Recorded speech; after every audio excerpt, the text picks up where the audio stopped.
Yo, man, it's Manolo Rose the God, man. You checking me out on hotnewhiphop.com. One. I want y'all dudes to go check that Concrete Rose out right now. That's really flourishing, doing really well, you know what I'm saying? A lot of niggas fucking with it. You know, I appreciate that.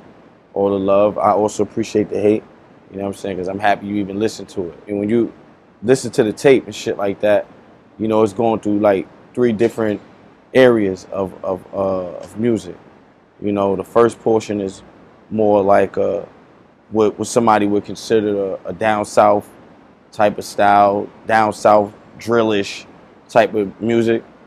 And then you get into the middle portions with records like El Do Caddy and shit like that with Problem. It's like more West Coast type of sound, you know what I mean? It's like a West Coast vibe. And then when you, after that, you get into like Styling on You and shit like that, and Two Dope Boys, and, you know, Theory Daddy and songs like that, and to Get Like Me with Chinx. Those are all like East Coast records, you know what I'm saying? I tried to touch on the different emotions and different aspects of everybody, just so everybody could feel that feeling of there's something on there for you type of thing, without it sounding forced. This is just me, you know what I mean? Like, I'm the kind of person that I'll go home and I'll just sit and listen to nothing but MC Ren for like a couple days straight, or like a DLC or something like that for a couple days. And then, you know, I also will listen to like Coming Out Hard by 8 Ball and MJG, you know what I'm saying, for the same way. And I might just, after that, you know, listen to a lot of DMX and shit like that. And I just like merge the sounds together. That's what you get when you listen to Manolo Rose, man. Me and Chinx was pretty cool because we had a very mutual friend. One of his good friends is my cousin, Antoine Bailey. And that's how, you know, that's how our relationship started. So I used to, you know, go, sometimes I used to go to his crib and just record and stuff like that. Like, I got a record now. He's not even on it, actually, but it was recorded at his house. It was a beat he gave me, like, recorded at his crib, that I'm going to use eventually. And as far as how I feel in regards to his passing, you know, I think it's just really hurtful and, like, you know, really fucked up that that somebody took this man away from his children and his family, you know what I mean, just when he was on this cusp of making something happen for himself, you know, and making their situation a lot better, you know what I mean? And I'm saying that just on the simple fact that he didn't have an existing issue with anyone, you know what I mean? Because you got a lot of people that say, oh, listen to the kind of music that people make and so on and this, that, and the third. It don't make a difference, you know what I'm saying? You can make 25 love records, you know what I mean? When you're in a situation where you coming out of poverty, you know, and people see you growing and prospering, and they feel as if you about to leave them, and they want to just hold your ankles and hold you there, you know what I mean? So and then if you do leave, then they tell you like, you know, you're a sellout for not coming back or not coming around or for leaving, period, right? So it's like a damn if you do, damn if you don't type of thing. So it's fucked up to see that, you know, a person got killed who didn't even have an issue with anyone. I curate a lot of my beats, you know what I'm saying? Because it's a specific sound that I'm you know, that I have and that I want. So I approach it in the manner of, if it depends upon how it make me feel. Because I'm gonna make the structure and concept of the song in the first 5 minutes of me hearing the beat, maybe even less. So it all depends upon feeling. And the drum pattern has to be a certain way. And you know what I mean? Because I'm like, I like minimal drums, more emptiness, you know what I'm saying? To allow you to make the flow a little bit more unorthodox, you know what I'm saying? Okay. Shimmy Neutron, he's the one who does the beats. Right. For like on the side of Fame School. He did Run Ricky Run, he did Super Flexin, he did the Two Dope Boys, me and Rowdy. He also did the joint The Plug with Vado, with me, Vado, and Smoke Dizza. And he's one half of Fame School. Right. With him and Telly. You know, but this me and Slim, we have like this connection, man. Like, we would sit there, he'd cook some shit up, and we just had that shit going maybe less fast too. Like, because I probably would make the song before I even finish the beat.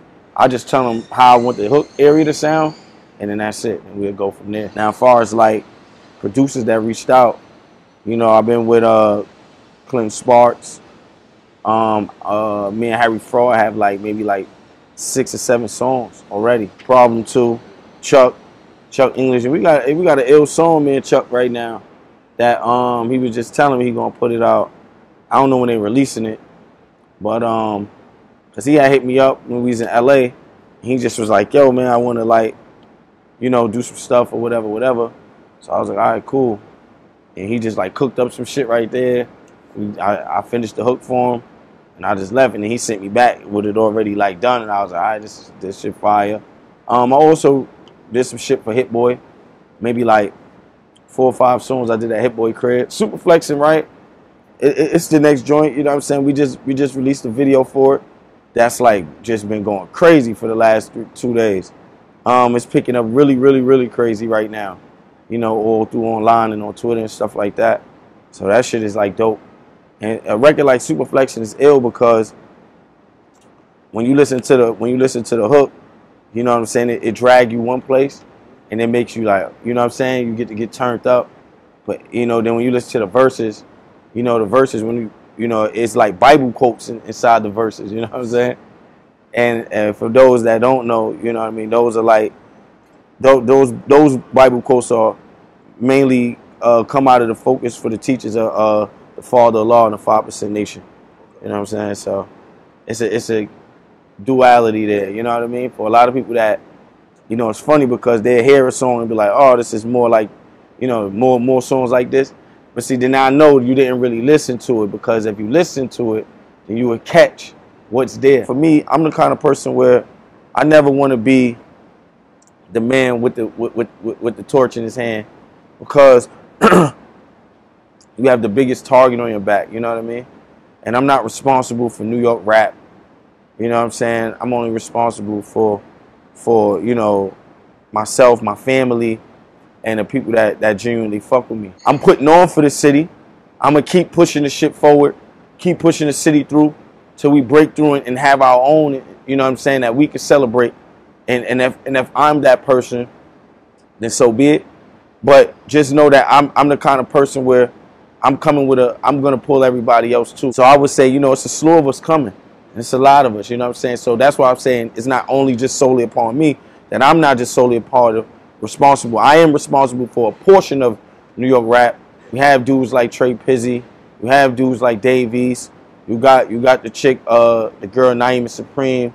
You got Cayenne, another girl, you know what I'm saying, that's really dope. That's on a record with me called Dominique LaRue. I'm gonna work on a full album, you know what I'm saying?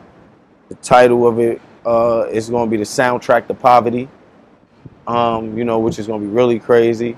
You know what I'm saying? I don't know when I'm gonna release it yet. I don't have that yet.